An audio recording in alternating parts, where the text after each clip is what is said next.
so today I'm here with my friend Francesca, and we're going to be reviewing Best Friend Francesca, of course. Best friend. My best friend Francesca, and we're going to be reviewing 50 Shades of Grey, the book. That would help if the book was right side up. And we're going to be reviewing 50 Shades of Grey, the book, and then I'm going to be giving a spoiler-free review on the movie. Just a disclaimer before we start, we do not support abuse or rape or any of those false accusations that people say others do if they liked or watched the movie 50 Shades of Grey. And I'm saying this because in the past people have been criticized and belittled because they've read the books, seen the movie, and enjoyed them. And I do not want you guys to be fighting in the comments below, either to each other or hated towards us because we say something that you do not agree with. I want us to keep it on equal playing grounds. You can share your opinions, just don't be rude about it because we know what we're talking about, and I hope you guys understand that. You are entitled to your own opinion, but doesn't mean that you have to be rude about it, so please just keep this in mind as we talk about 50 Shades of Grey. Okay, so let's get started with the book review, and we're gonna keep it kind of spoiler-free, we're gonna talk about stuff, but mostly spoiler-free, I think, just to keep this very quick. So, 50 Shades of Grey, you guys probably all know what it's about, so I'm just gonna jump right in. So Francesca and I have both kind of different opinions on 50 Shades of Grey. She's read it before me, almost half a year before me, and then I currently just read 50 Shades of Grey and I'm on the second book now. So Francesca, what do you think about 50 Shades of Grey? I think that the first book, if we're not just talking about the trilogy, but the first book, it's messed up, and it's a lot messed up, and I think that certain aspects of it are very gruesome, and yeah. The first book, it definitely kind of, I would hate to say glorifies, but it kind of does glorify a relationship that is not very healthy. A toxic relationship, and I know the BDSM aspect to it, I'm not necessarily talking about that because that is a lifestyle people actually participate in, and I do not want to criticize their lifestyle. It's a lifestyle just like anybody else's, and if they're consenting adults, then that's okay, but if they're not consenting adults, then that is definitely not okay. And in this book, I could definitely see both sides to the spectrum of 50 Shades of Grey. I see both arguments saying 50 Shades of Grey is an abusive book, and then 50 Shades of Grey is not an abusive book. I could definitely see both sides to this whole entire story. I'm on the third book currently, and I think that you have to get through the first book in order to see how their relationship, Anastasia and Christian's relationship, builds and how their character development gets better. Or yeah, no, I totally agree with that because I'm only halfway through the second book, and the reason I'm reading the second book is because people have been telling me it gets better, and so I'm going to trust you guys and I'm gonna see if it gets better, and it's already a huge improvement, and this book definitely is better than 50 Shades of Grey. 50 Shades Darker has more character development in it and also has more plot line to it. They don't have an abusive or seems like abusive relationship in the second book because it's really about them falling in love, and it's okay so far. And the writing style is better. A thing I had with 50 Shades of Grey was the writing style really was bad. I hate how she mentioned her inner goddess because yes, I know people have subconsciouses and they have like the good angel and the bad angel on their shoulders, but I did not like how it was really portrayed because I kind of found it just odd. If you are a fan of cheesy romantic novels, much as I am, and if you like the idea of helping someone that you love and getting them through hard times, then this is definitely a book that you should look at. But if you're not into that stuff and you're just into the books to hate on it, then please go somewhere else with yourself. Yes, I agree with that because there's always going to be haters whatever popular book is out there. People hate on Game of Thrones, people hate on Twilight, people hate on 50 Shades of Grey, people hate on Outlander and Fault in Our Stars.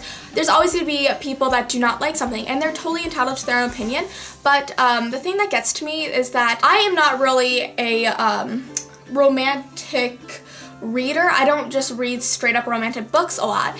And that's like, yeah, I'm much more sci-fi, much more fantasy, and I love that stuff. I love romance in those books like a whole lot. But there are people who really, like Francesca just said, she loves romance books, so she's gonna be inclined to read 50 Shades of Grey. And I wasn't very inclined, but I still didn't judge it that much before I read it, and I didn't jump to conclusions. I kind of did, but I didn't really. I didn't really blatantly say this is a horrible relationship because I don't feel like I want to judge a book before I read it, no matter what the book is or what controversy surrounds it. I think there's some people are swayed by other people's opinion, even though they still haven't read the book. And I feel like some people just stop in the first book, and I really suggest you keep going. Don't stop the first book. You'll see how it'll get better, and it's kind of sweet. And let's be real, we kind of all somehow want our own version of Christian Grey, except the abuse. He can buy me books. Yeah. He can buy me food. Food is bae. Even though, okay, so honestly, Shades of Grey, I gave it like 2 out of 5 stars on Goodreads. I gave it a 2 just because I felt like there was a deeper meaning to it, and so I was not giving it a 1 star because I feel like it has enough of those. But I didn't give it like a 5 stars because I don't think it deserves it. Something that was really downer was the writing style. I felt like she used too much of not an immature words, but her writing style was just odd because she was just like the dialogue was okay, but then she would use like words that kind of just didn't fit into the dialogue when they were like really big, very sophisticated words in a dialogue that it didn't need to be in there. And the characters though, Anastasia's character, I found her kind of weak. I found her, but then again, I found her kind of smart that she didn't just jump into this lifestyle with Christian, even though she was kind of like swayed by her lust for him. I'm not the biggest fan of any of really the characters in this book, but that does not mean I hate it at all. Not at all. And like, you like the characters and you like them even more after you read the books. And I think that the first book just like sets up this whole entire series to seem like a horrible thing, and I don't think that is the case. And guys, don't hate on me for that. Do not like think that we are pro abuse, pro spanking, pro whipping like they do in this book.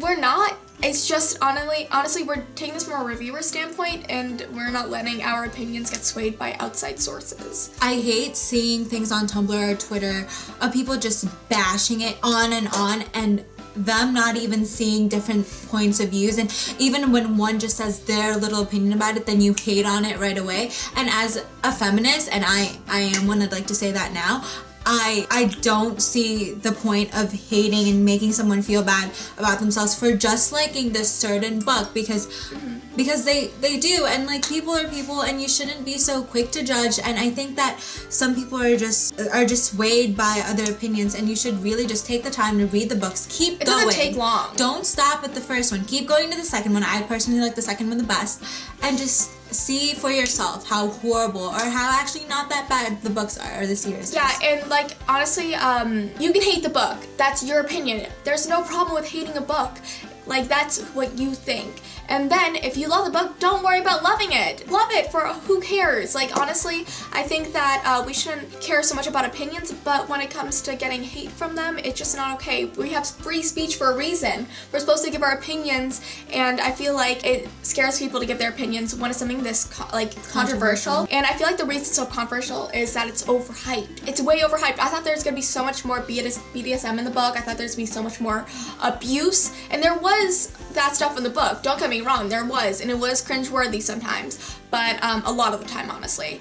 But there was definitely downplayed from what I first imagined it would be like, honestly. So just don't make someone feel like shit for liking what they like, because that makes you a shit person, I'd like to say, and like, you can cut that out later. But honestly, I think that people are entitled to their own opinions, but don't be a hater. Just don't. Be a hater. Don't.